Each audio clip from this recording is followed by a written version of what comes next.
Yang terhormat seluruh gereja anggota, cabang dan pos pelayanan, serta pekerja gereja Kerapatan Gereja Baptis Indonesia di tempat. Dalam momen ini, mari kita cermati secara seksama surat edaran yang dikeluarkan oleh BPKGBI tertanggal 23 Oktober 2020 nomor 27 BPKGBI-10-10/2020 dengan menggunakan buku merah.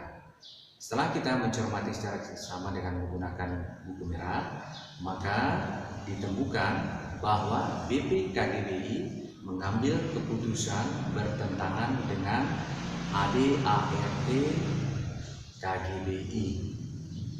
Apakah ini disebabkan oleh kelalaian atau kekeliruan atau ketidakpahaman secara komprehensif? Saya tidak tahu. Pertentangan yang pertama yaitu mekanisme penundaan kongres. Sekarang kita lihat bagaimana mekanisme penundaan kongres berdasarkan AD/ART. Berdasarkan ART pasal 5 tentang kongres dikatakan di sini, apabila kongres tidak dapat diadakan sebab tidak memenuhi quorum, maka kongres tersebut ditunda dalam jangka waktu 1 tahun. Nah, kongres memang bisa ditunda, tetapi siapa yang menunda atau diberi wewenang tidak ada. Berarti BP tidak punya wewenang untuk menunda kongres. Tetapi kongres bisa ditunda secara otomatis. Apa yang menyebabkan? Dikatakan apabila kongres tidak dapat diadakan sebab tidak memenuhi quorum. Jadi ketika tidak memenuhi quorum, maka secara otomatis kongres ditunda. Bukan BP yang menunda. Nah, BP memang punya wewenang untuk mengadakan kongres atas panggilan BP dan atas permintaan 2/3 gereja anggota. Tetapi BP tidak punya wewenang yang menunda kongres karena di sini tidak dijelaskan secara eksplisit siapa yang menunda kongres.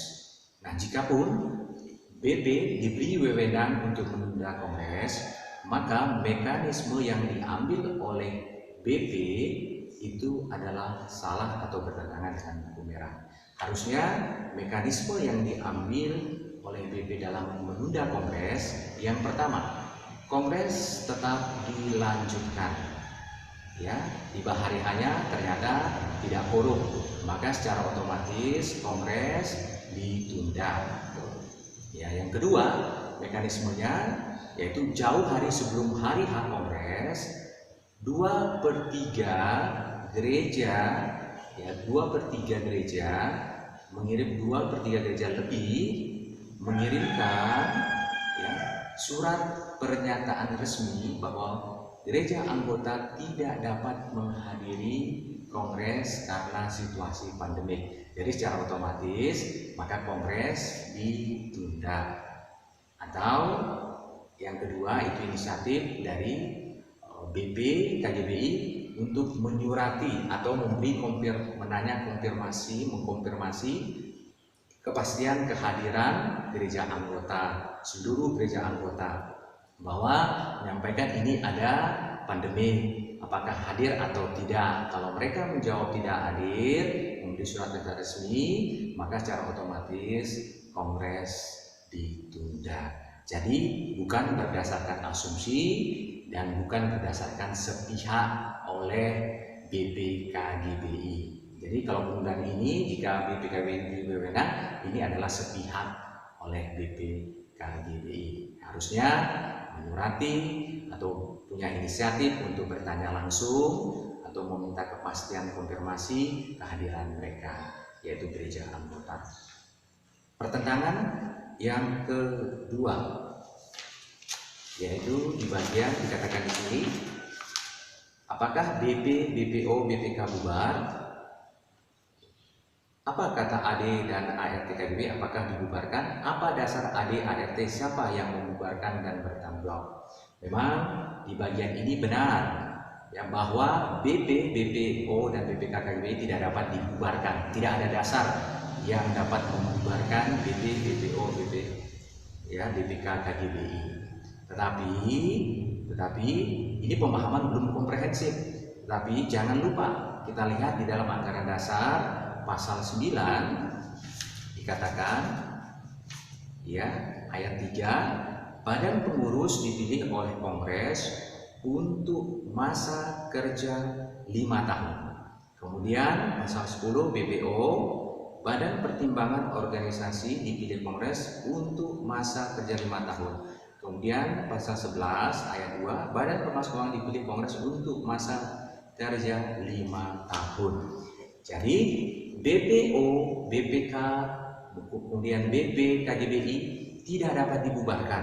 Jabatannya adalah seumur pergantian. Artinya jika 10 tahun belum diganti, ya mereka tetap ya ada jabatannya. 20 tahun, 30 tahun belum diganti, jabatannya tetap ada. Tetapi masa kerja BP, BPO, BPK hanya 5 tahun.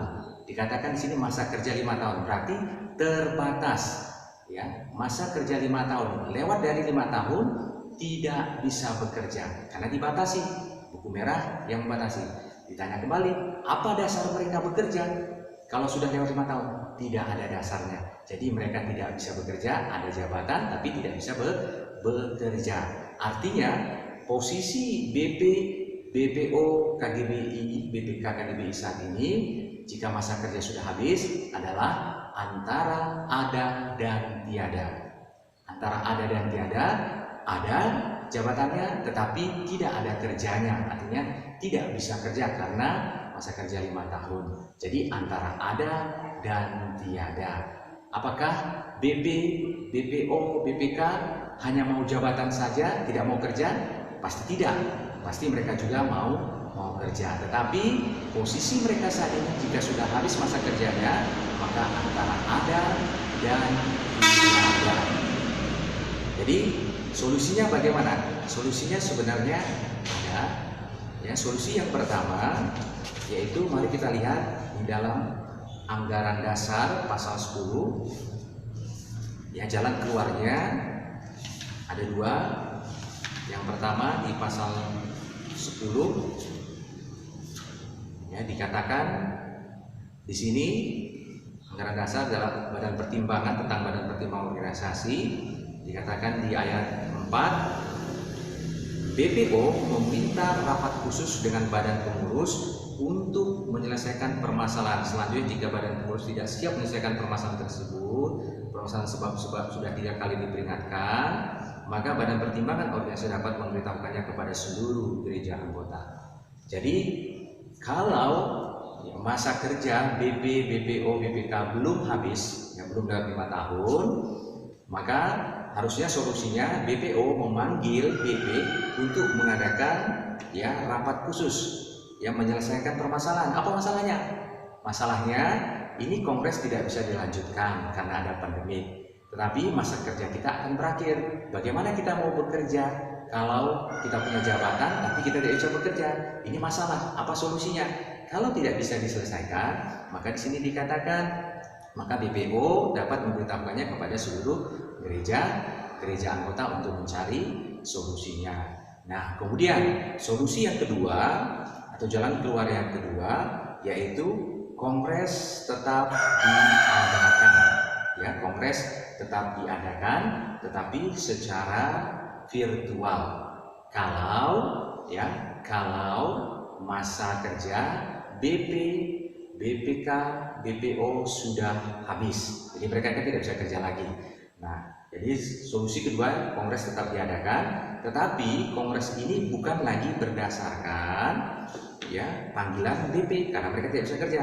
Tapi di sini dikatakan pasal 8 ayat 3 anggaran dasar ya, kongres diadakan atas panggilan badan pengurus atau atas permintaan 2/3 jumlah gereja anggota. Jadi kongres diadakan atas permintaan 2/3 jumlah anggota, bukan lagi berdasarkan permintaan BP karena mereka masa kerja sudah habis. Jadi ini atas permintaan 2/3 jumlah gereja anggota. Nah, pertanyaan selanjutnya, apakah kongres secara virtual ini bertentangan dengan ayat 5 pasal 8 ayat 5. Pasal 8 bukan ayat 5, ayat 4 ya. Pasal 8 ayat 4. Kongres sah bila dihadiri oleh sekurang-kurangnya 2/3 jumlah gereja anggota. Nah, apakah secara virtual sah? Sekarang kita lihat ya, di sini dikatakan kongres sah bila dihadiri. Jadi kongres itu sah dihadiri, bila dihadiri. Dihadiri bagaimana? Tidak dijelaskan secara eksplisit. Apakah secara tatap muka atau secara virtual atau secara ya nyata, tidak dijelaskan di sini. Tapi dikatakan bila dihadiri. Nah, virtual artinya kalau kita lihat ya buku ya atau kamus besar bahasa Indonesia, kita lihat KBBI, virtual artinya hadir, tampil dengan menggunakan perangkat internet atau layanan internet atau layanan komputer. Jadi virtual itu juga hadir. Jadi kongres secara virtual itu tidak bertentangan dengan pasal 8 ayat 4, tetap sah karena dihadiri, tapi dihadiri secara virtual ya. Di sini tidak ada dikatakan eksplisit harus dihadiri secara virtual atau secara tatap muka, tidak ada. Jadi hanya dihadiri. Jadi kongres secara virtual itu tetap sah. Nah, itulah solusinya.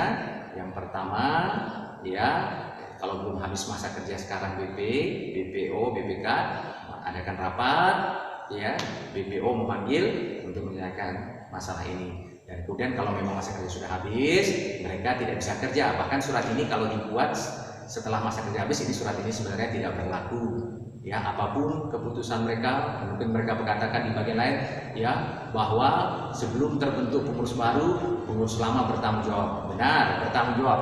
Bagaimana mau bertanggung jawab sedangkan masa kerjanya sudah habis? Tidak mungkin ya kan. Apa yang mau dipertanggungjawabkan? Karena masa kerja itulah menunjukkan orang bertanggung jawab. Jadi yang solusi yang kedua yaitu tadi tetap kongres diadakan secara virtual, itu sah, tidak melanggar KDRT. Terima kasih ya, Tuhan Yesus memberkati.